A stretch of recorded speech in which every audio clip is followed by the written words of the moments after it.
Welcome to the recap. You are all members of this wonderful continent we call us. Currently, though, there's a war going on between the Kingdom of Sola and the Kingdom of Swadia. A bit of brief history about that. The Kingdom of Sola appear to be the aggressors here, as they have taken the town of Lockwood from Swadia. In response, Swadia has called for mercenaries to help them with a huge counteroffensive against the Sola forces occupying Lockwood. You have all answered the call to adventure in the form of an ad from the Golden Company for reinforcements in bolstering the numbers against the Sola forces. You all receive training on board a ship bound for Swadia, where you are members of a squad of soldiers commanded by a man named Dengar, who you guys don't really seem to like, but who likes their commanders anyway. As soon as you make landfall, you're given orders that there is another group of commandos in these woods raiding their caravans that are heading to Dredge Keep. You are charged with taking them out. You trudge through the forest with Dengar and find these forces, eliminate them handedly, but not before Alim gets an arrow, or a dagger, in fact, in his chest and is currently dying. When Dengar orders you to kill him and you refuse, he gets very angry at you, calling you traitors, but unfortunately for him, before he can execute you, a group of Sola forces ambush you and handedly destroy the shit out of you. You are then taken captured by them. These commandos appear to be the heroes of Dragon's Rest, as they claim, and you've heard of them before. They are currently working with Sola because they believe Sola is the ones in the right in this war, because Swadia is the one that kidnapped Sola's princess. And so this is Sola's way of retaliating. You convince them to trust you, as you are just mercenaries in it for the money. You have no loyalty to Swadia. Your words, not mine. So they allow you to have your weapons back. Dengar is still alive, but not looking very good, especially as he raves against you, as you are all traitors in his mind.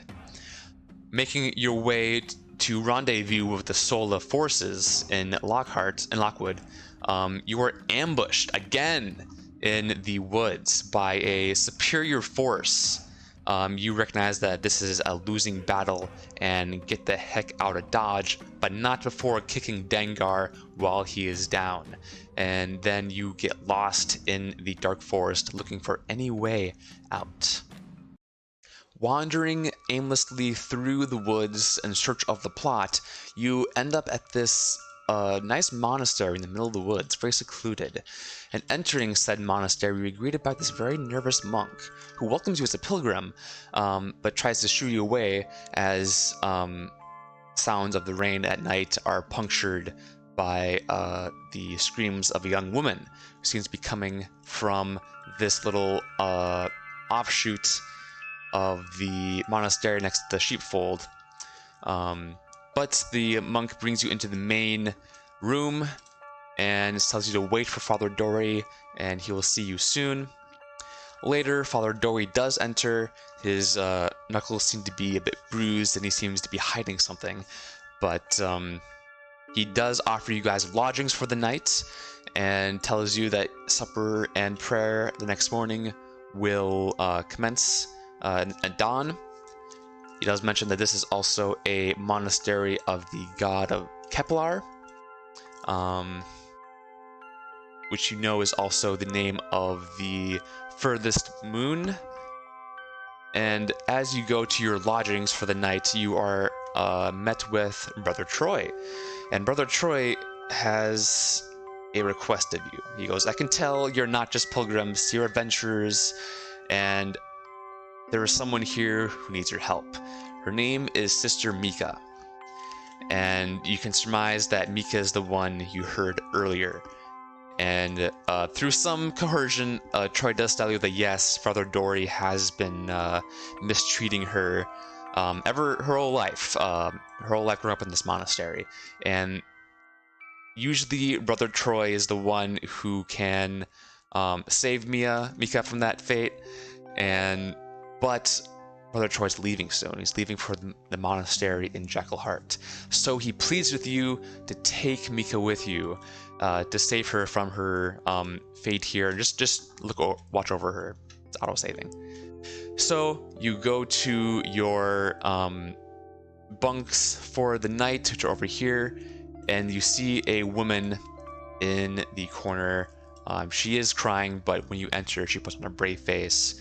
When you tell her that you're going to take her away from here, she's like, yeah, let's get the hell out of here. First, I got to quickly go do something. You tell her that you should probably wait for tomorrow to do that, and you guys all go down and sleep for the night in this monastery. And that is where we left off.